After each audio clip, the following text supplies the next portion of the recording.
बारिश के साथ सावन के आगाज और साथ साथ में पवित्र श्रावणी मेला का भी शुभारंभ। अनेकों खुशियों के साथ झारखंड प्रदेश के बाबा नगरी देवघर दुमका में श्रावणी मेला का आयोजन हुआ। आज इस मेले में पूरे देश से, पूरे दुनिया से, अलग अलग गांव, मोहल्ले, कस्बों से श्रद्धालु बाबा नगरी में आते हैं। सभी श्रद्धालुओं के ऊपर बाबा बैद्यनाथ की असीम कृपा बनी रहे। राज्य के जन जन, किसानों, मजदूरों, यहाँ के नदी, पहाड़, जंगलों पर अपनी कृपा बनाए रखे। सभी श्रद्धालुओं का झारखंड में हार्दिक अभिनंदन है। सभी श्रद्धालुओं के लिए सरकार ने उनकी सुविधा के लिए अनेकों उपाय, अनेकों कार्य किए हैं ताकि आप आराम से बाबा नगरी पर आकर बाबा बैद्यनाथ पर अपना जल चढ़ाएं। जितने भी हमारे कांवड़ साथी हैं, महिला हैं, पुरुष हैं, सभी जनों मेरी ओर से इस पवित्र मेले पर ढेर सारी शुभकामनाएं आपके ऊपर, आपके परिवार के ऊपर बाबा बैद्यनाथ का कृपा बना रहे, ये मैं कामना करता हूं।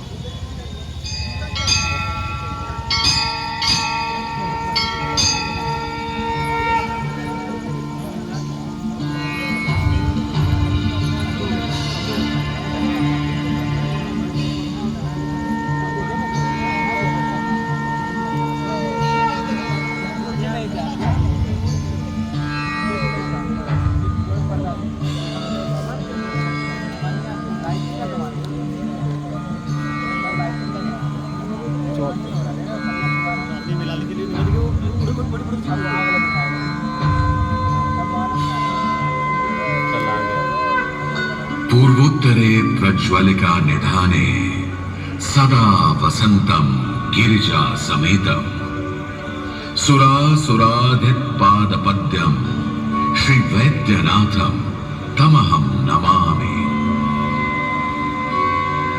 हिंदू धर्म में ज्योतिर्लिंगों के दर्शन का बड़ा महत्व है। उन्हीं ज्योतिर्लिंगों में से एक है वैद्यनाथ ज्योतिर्लिंग, जो झारखंड के देवघर में स्थित है। देवघर को वैद्यनाथ धाम और बाबा धाम के नाम से भी जाना जाता है। यहाँ भोलेनाथ के दर्शन मात्र से भक्तों की सभी मनोकामनाएं पूर्ण हो जाती हैं। इसलिए बाबा वैद्यनाथ को कामना शिवलिंग भी कहा गया है। सभी ज्योतिर्लिंग स्थलों में बाबा वैद्यनाथ का विशेष महत्व है। भारत के 51 शक्तिपीठों में से एक है देवघर की यह पावन धरती। शिव पुराण के शक्तिखंड में इस बात का उल्लेख है कि यहाँ माता का हृदय गिरा था। इसलिए इस पवित्र भूमि को हृदय पीठ या शक्तिपीठ भी कहा जाता है। पौराणिक कथा के अनुसार भोलेनाथ को प्रसन्न करने के लिए लंकापति रावण कठोर तप में लीन था। शिवाय ओम नमः शिवाय, ओम नमः शिवाय, ओम नमः शिवाय, ओम नमः शिवाय। रावण के इस कठोर तप से भी जब भोलेनाथ उसके समक्ष प्रकट नहीं हुए तो वह एक एक कर अपने सिर धड़ से अलग कर शिवलिंग पर चढ़ाने लगा। 9वां सिर चढ़ाने के बाद जब वह अपना अंतिम सिर चढ़ाने वाला था,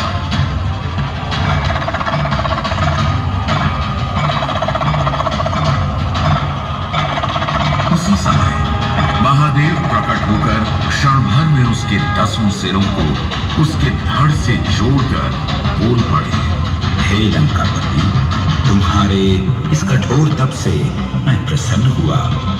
बोलो, क्या चाहिए तुम्हें? हे महादेव, इस मृत्यु लोक में मैं सब कुछ पाने में समर्थ हूँ, परंतु मेरी स्वर्गाधिपति बनने की इच्छा शेष रह गई। इसलिए मैं आपके इस प्रतीकात्मक स्वरूप अर्थात कामना शिवलिंग को उठाकर अपने साथ लंका नगरी ले जाना चाहता हूँ। लंका में रहकर आप मेरी अनंत कामनाओं को पूर्ण करते रहना।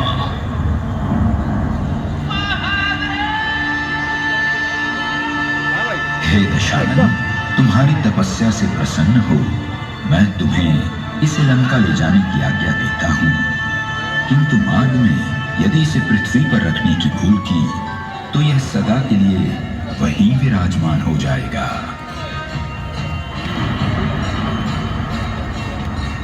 प्रभु, लंका पहुंचने से पहले मैं इसे तनिक भी पृथ्वी से स्पर्श नहीं होने दूंगा।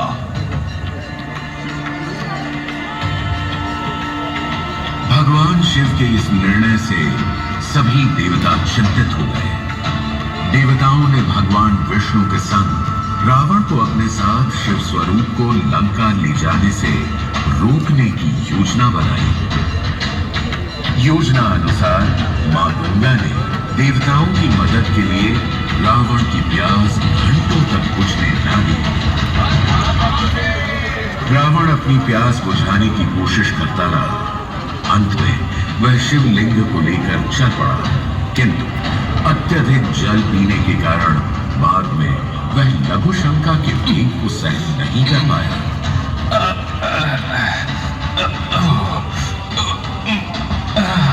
वह संथाल क्षेत्र अर्थात देवघर आते आते अपनी मदद के लिए चारों ओर देखने लगा। योजना अनुसार उसी समय वहां भगवान विष्णु चरवाहे के भेष में रावण को मिले। रावण ने चरवाहे को तब तक शिवलिंग को उठाए रखने को कहा जब तक वह लघु शंका से निवृत्त नहीं हो जाता, परंतु जब तक वो लघु शंका से निवृत्त होकर लौटा उतने में चरवाहा उस शिवलिंग को पृथ्वी पर रखकर जा चुका होता है।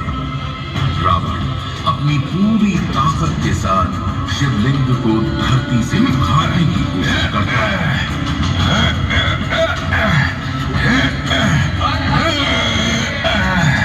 शिवलिंग को धरती से उखाड़ने में असफल रावण क्रोध से चिल्लाते हुए शिवलिंग पर प्रहार कर उसे धरती में दबाकर चला जाता है। रावण का क्रोध देख पृथ्वी डोल पड़ती है, मेघ गरज पड़ता है, आकाश में बिजली कड़कने लगती है, जगह जगह वज्रपात होने लगता है। विकराल आंधी में पेड़ पौधों सहित बड़े बड़े चट्टान आकाश में उड़ने लगते हैं। 10 दिशाओं में हाहाकार मच जाता है।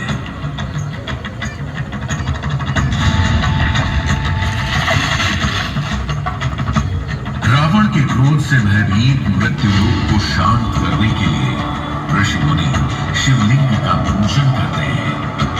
महादेव प्रकट होते ही डमरू बजाकर संपूर्ण भूमंडल में रावण के क्रोध से उत्पन्न भय का नाश कर देते हैं।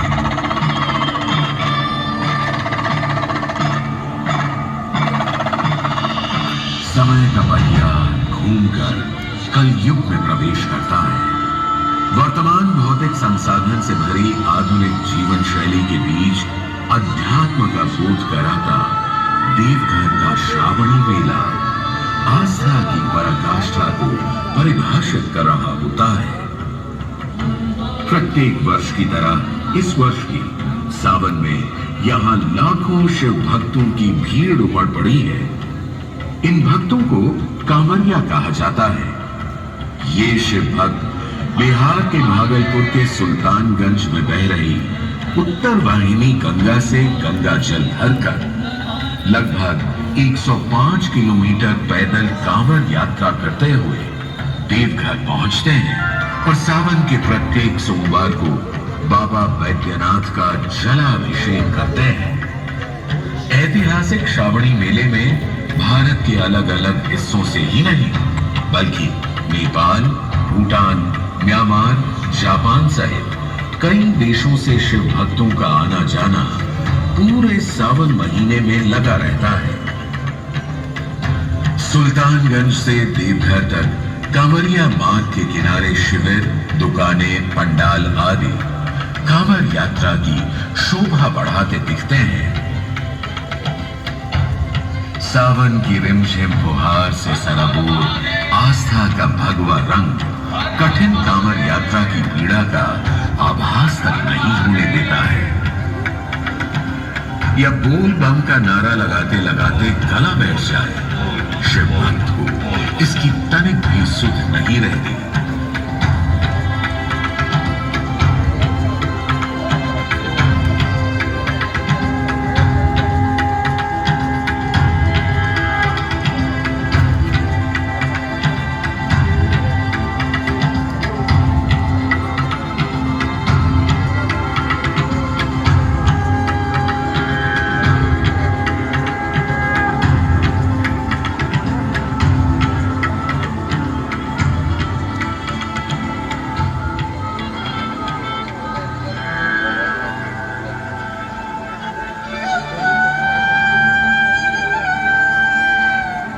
नारायण नारायण, कितना अद्भुत एवं मनोरम दृश्य है।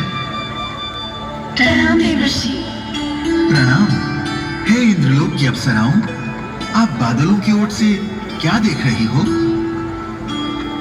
प्रभु, आप जिसे देखकर हर्षित हैं, हम भी उसी अद्भुत छटा को निहार रहे हैं। गंगा घाट से बाबा बैद्यनाथ के दरबार तक शंख, मंजीरे और घुंघरुओं के मीठे बोल सुन हम स्वर्ग से खींचे चले आए। जी करता है इन कांवरियों के संग हम भी नाचे, झूमे और बोल बम के नारे लगाए। वो देखो, जब महादेव स्वयं भक्तों के बीच भेष बदलकर नाच रहे हैं, तो तुम्हें किसने रोका है? अरे हाँ, अकेले महादेव ही नहीं, उनके संग जटाओं से बहती गंगा, माथे पर दमकते चंद्रदेव, गले में लिपटे वासुकी नाग, हाथों में त्रिशूल और डमरू, सभी मगन हैं कांवरियों के संग। हे मुनिवर, महादेव की जटाओं से बहते पतित पावनी माँ गंगा का क्या संबंध है? हे सुंदरी, महाराज भागीरथ ने अपने पूर्वजों को जीवन मरण के दोष से मुक्त करने के लिए गंगा को पृथ्वी पर लाने के लिए कठोर तप किया। इससे माँ गंगा प्रसन्न हुई और वो पृथ्वी पर आने को तैयार हो गईं। परंतु उन्होंने भागीरथ से कहा कि उनका वेग पृथ्वी सहन नहीं कर पाएगी और वे रसातल में चली जाएंगी। ये सुनकर भागीरथ ने भोलेनाथ की आराधना की।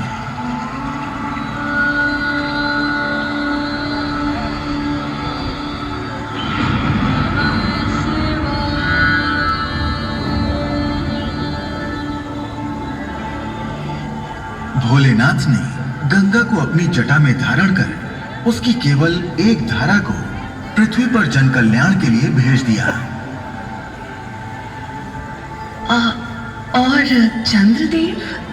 समुद्र मंथन से निकले विष को जब भगवान शिव ने पी लिया, तो विष के प्रभाव से उनका शरीर तपने लगा। तब चंद्रमा ने महादेव के सिर पर विराज कर उन्हें शीतलता प्रदान की। और वासुकी नाग? समुद्र मंथन के लिए रस्सी का काम वासुकी नाग ने किया, जिससे प्रसन्न होकर महादेव ने वासुकी नाग को अपने गले में धारण कर लिया। ये त्रिशूल, ये डमरू और ये भस्म? सृष्टि आरंभ से पहले भोलेनाथ के प्रकट होने के साथ ही सत्व, रज और तम गुण पैदा हुए, जो सृष्टि में सामंजस्य बनाए रखने का काम करते हैं। महादेव ने तीनों को त्रिशूल का रूप देकर अपने हाथ में थाम लिया।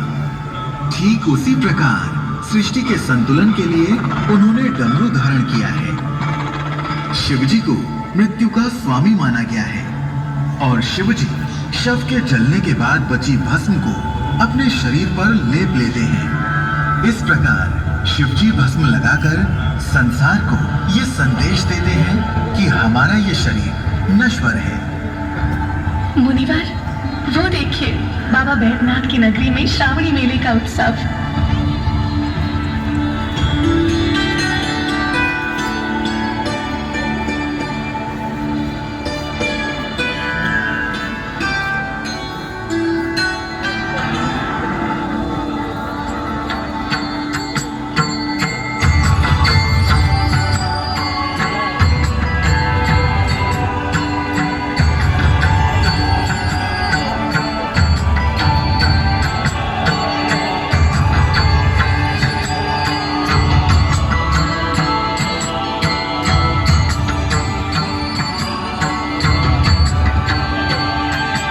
देवघर में इस श्रावणी मेले की भव्यता के पीछे वर्तमान झारखंड सरकार का सबसे बड़ा योगदान है।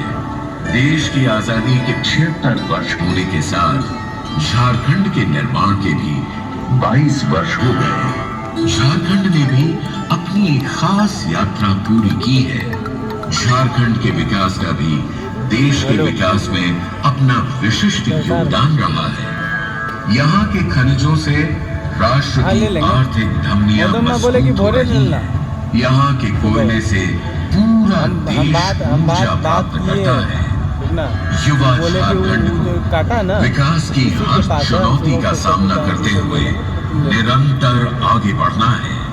झारखंड के माननीय मुख्यमंत्री श्री हेमंत सोरेन जी के सुशासन में राज्य के समग्र विकास के साथ ही देश हित में भी सकारात्मक पहल की जा रही है। झारखंड सरकार श्रावणी मेले की तरह ही प्रत्येक धार्मिक एवं सांस्कृतिक उत्सव व धरोहर को संजोए रखने के लिए प्रतिबद्ध है।